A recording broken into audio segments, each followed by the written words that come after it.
Hello everyone, my name is Hunter Hero, and welcome to my Majespector deck profile for for the at least the beginning of this upcoming format. I picked up this deck basically off of a whim. A buddy of mine sold out of the game, and so I was able to pick up his Majespector stuff off of him. This is a deck I've had my eyes on for a while, and with the fact that the new format's got a lot of new stuff going around, I think it's actually not super bad. And we just got Kieran back, which is a huge help. This deck's got a lot of really cool stuff going on, and I'll try to do my best to explain as much as I can. Yeah, enough idly rambling. Let's get into it. Starting off with the main deck, we got 3 copies of Bunbuku. This card is your normal summon most of the time. He searches on normal or special summon. He searches any Majespector monster, and then all of the main deck ones that aren't the Draco Slayers have the effect text that they can't be targeted or destroyed by card effects.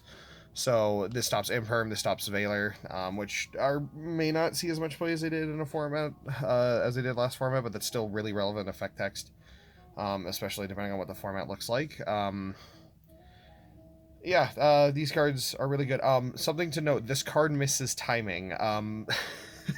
There's an interaction that you can think you can do, especially when I go to read one of the cards later, but this card misses timing, so keep that in mind, depending on how you set up your chain links. This card misses timing, and it's annoying. Then we're also playing 3 copies of Porcupine Yamarashi. Yamarashi is really good. This is usually what you're searching off your Bunbuku, or if you open it, you search Majesty Pegasus. But we'll get to that when we get to her. On special, normal or special, this thing sets a Majespector spell from your graveyard back to the field. This is how you enable most of your grind game is off of him. He's a low scale. And he has a quick effect during the main phase to special summon himself while you have another Majespector. So as long as this is part of how you get into your Link 2, which is how a lot of this deck gets going on its first turn. This card's fantastic. And again, he has the same effect text as the rest of these guys. So we are also on 3 copies of Majespector Crow Yada. So this one searches a spell on normal or special. I think this thing also misses timing. Actually, now I'm reading it again. Oh my god, this is a when you can. Yeah, so apparently this also misses timing. But this thing searches a spell. This is another way to get your combo started, is that you can normal this. If you draw the Yamarashi, that's really good. But if you don't, that's fine. There's a tech in here that makes this a bit of a better starter if you see the tech. But this thing searching a spell is fine. His stats kind of suck, but all your guys are weenie, so his defensive stats are fine. Moving on to the other Majespectors that are like in name, not we got 1 copy of Majespector Toad Ogama. This is part of how you set up during your first turn, is off of Ogama and QB. So Ogama sets a spell trap from your deck. It just can't be used that turn when he's summoned. And then QB searches a trap card when he's summoned. And then for the last official Majespector name, we have Kieran. This card coming back is fantastic. Targeting 2 cards on the field, one being your own, and then bouncing them both is great. Dodges battle phases. His inability to be destroyed by card effect actually does a lot more in this early stage of testing in the new format than a lot of people give it credit for. And he's at 2K, so he's not like small.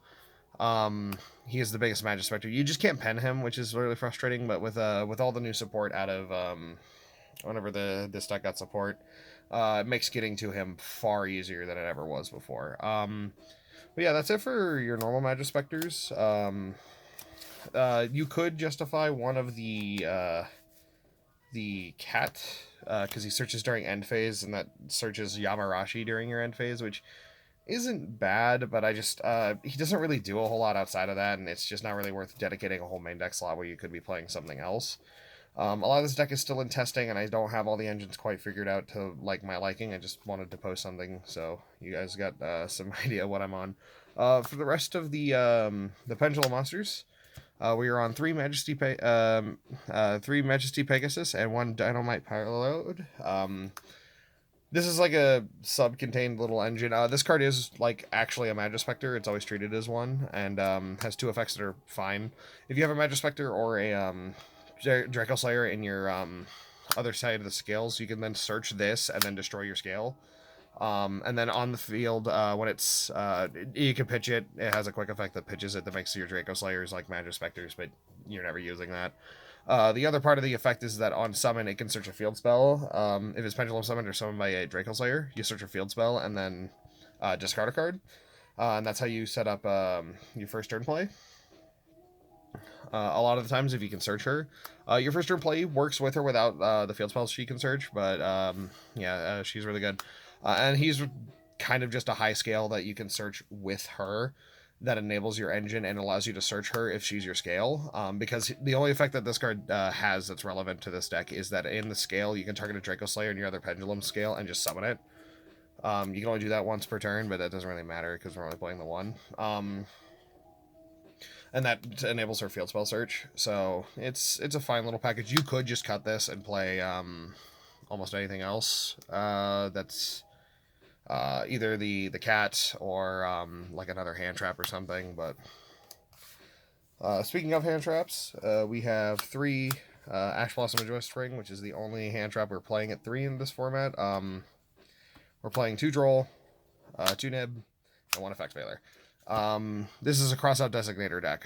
Some of these have better purposes, especially in this format where you could justify playing like a third Nibiru or something, especially with the removal of generic Omni negates that Baron and Savage had.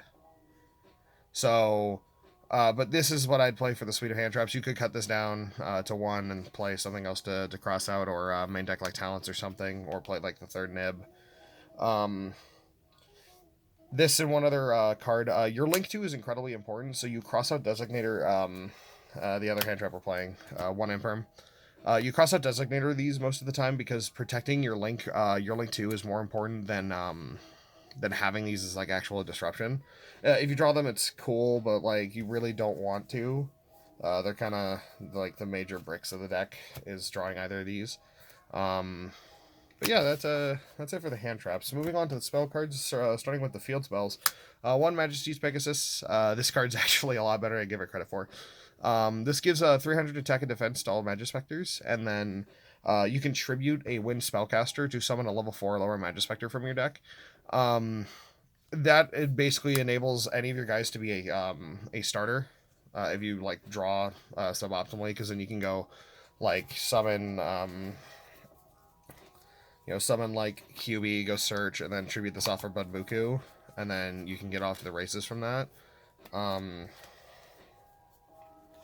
It's not guaranteed to work. Again, it's super susceptible to Ash, which is a bit of a problem, but it's fine. A lot of people aren't going to Ash this unless they know what your deck's doing, and if you're bricked. Basically, like if you give signs that you're bricked is most of the time when they're going to Ash this, so... and this also enables you a phenomenal grind game because it turns any of your Majespectors on board that aren't doing a whole lot into Bunbuku. And this doesn't cause him to miss timing, so... 1 Secret Village of the Spellcasters. Yeah. As much as I hate floodgates, this is one of the few floodgates we get to play, and it's incredibly powerful, and it stops you from losing to one of the worst cards you lose to, especially if Branded re-enters the format as a meta contender, is Super Polymerization. All your stuff is Wind Spellcasters. All your stuff just gets eaten alive by Super Poly, and this is one of your few ways to stop it, and it's searchable in Engine. So you could play like Necro Valley, which is what I have seen some people playing in the main, but I think Secret Village is a lot better, especially with the new format we're going into. And then for the other engine, we are on 1 Valence World Sheen Rabancho and 1 Koning Weizen. I have no idea how to pronounce that. Please don't kill me. So this is a sub-engine. You could play the second one of this, which I might if I find a second over the Dynamite Power Load. But what this does is that you activate one of these and then place the other one in your opponent's field spell zone. As long as you don't draw both, it works. And then while this one's in a field zone, the turn player can summon something from their back row. And then this thing allows you to, if something is in the same column as one of your monsters, do what the first Snake Eye card did. You place it in their back row. They got to share columns, and it's only on the turn player, and this thing can technically affect your guys if they're like the Link monsters or something. but you don't really care that your opponent gets a field spell out of it. This enables you to 2-card combo off of Yada, because without having to use the quick play spell, because you then can go Yada, and then scale one of your guys, and then Shin Rabancho summon that scale out, and then make the link too, which is really strong, and I really like this engine. If you don't want to play this engine and would rather find something else, 2 copies of Talents works fine enough, because that gives you more chances to draw into the free extenders this deck has. That's it for our field spells. Moving on to the quick play spells. This card is broken. We're on 3 copies of Majespector Wind. So this card has an optional tribute effect. So when this card is activated, you can tribute a wind monster, wind spellcaster. Special summon is, so if you don't tribute this wind spellcaster, you summon a Majespector from your hand or graveyard. But if you do tribute the wind spellcaster, you summon one from your deck. So this card, because of the optional tribute, allows you to dodge stuff like Imperm on your Link 2, and among other things. And this card enables you to just kind of spin your wheels on your opponent's turn. Enables your Exceeds monster. This card does a lot, and that's why the deck wants you to keep setting this card over and over again. If, let's say, you're playing against something like Runic, which did, 1, that's not very popular right now, and 2, your deck kind of has a really easy out to, which is just summon a bunch of the little guys, and they can't really do a whole lot. Make sure that you have at least one of these in rotation, because if you lose all 3 of these, your matchup against that deck becomes significantly harder to win. So at least having one in rotation means that it's always recyclable, and that's that's something important. On to consistency, 3 prosperity. You don't really care about a whole lot of your extra deck. At most, I've summoned like 5 cards on my extra deck, except for in extreme circumstances where it was like one of our guys at locals was playing Orchist, and I just couldn't out a Zeus he made over his Ding, which was really weird. But having the damage they take doesn't come up at all in this deck. And then, as I mentioned, we're a crossout deck, so 3 copies of Crossout Designator. You could cut the power load for a Called by the Grave if you're that paranoid, but this just hits the Imperm, which matters a little bit more.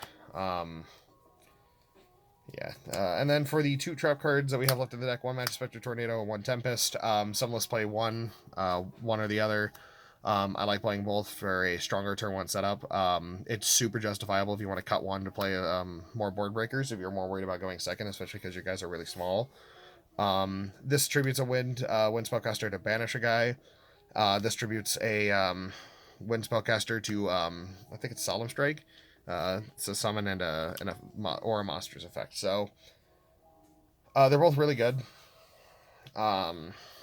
Most of the time, if you have to pick one, if your combo opens up and you can only summon one because like your Link 2 gets removed and your setup doesn't allot you the window to, you want to search Tempest more often than Tornado, and then you side the Tempest out going into games 2 and 3 if you're forced to go second, or if you think you're going second, I would side this. That's it for the main deck. 40 cards. It's rather consistent because all of your stuff searches all your other stuff, which is really nice. Moving on to the extra deck, for the Majespectors, we're on 3 New A. This card is a custom card. So on summon, when it's like summoned, you add up to 2 face-up Majespector cards from your extra deck to your hand, and then you place 2 out of your deck face-up into your extra deck. You can't summon for the extra deck rest of the turn for Majespectors or Draco Slayers, but that really, really doesn't matter. This is probably one of the most important cards in your deck because it enables you to do the very powerful turn 1 setups where you can search your field spells, where you search all your trap cards. That's why Wind is really important that it tributes for cost, because if they go to Imperm this because they can't Ash it, they'll go to like Imperm Valor and then you just tribute it off. And sure, that means you lose the two zones, but getting this effect off means that you reset up your scales and are able to commit to the board a little more freely. That makes it really strong. And then we're playing 2 Majespector Draco Ryu.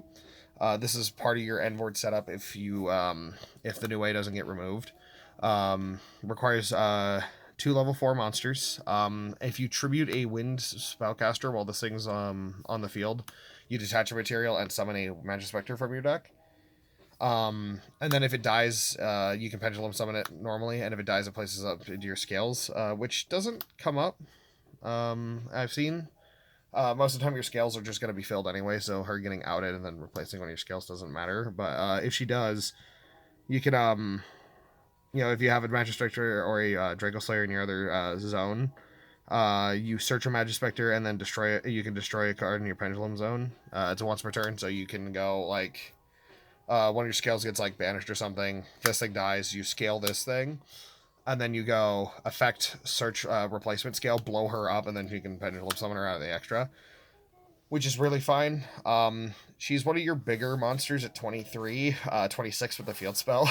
That's a lot more relevant for closing out games. And the fact that this thing summons Kieran from the deck. This thing summons in a new chain when you tribute something, because it has to see the tribute happen.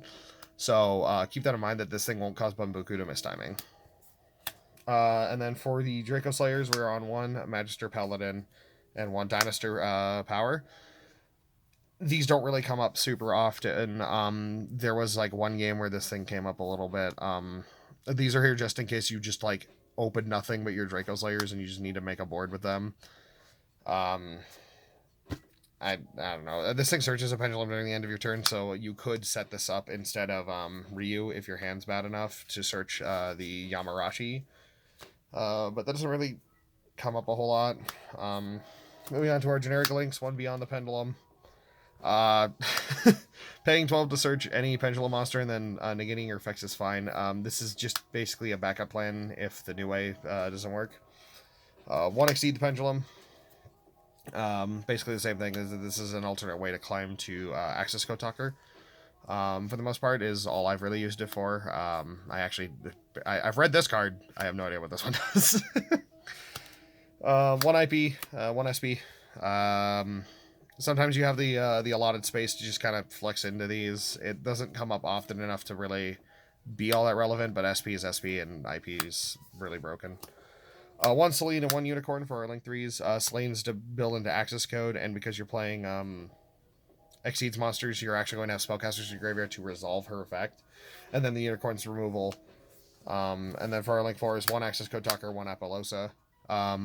We're speeding through this last little bit of the extra deck because most of this is just extra deck good stuff that everybody's already seen before, so it's like I don't need to sit here and go in depth with you. Apollosa's Apollosa's fine if you can set up the IP stuff.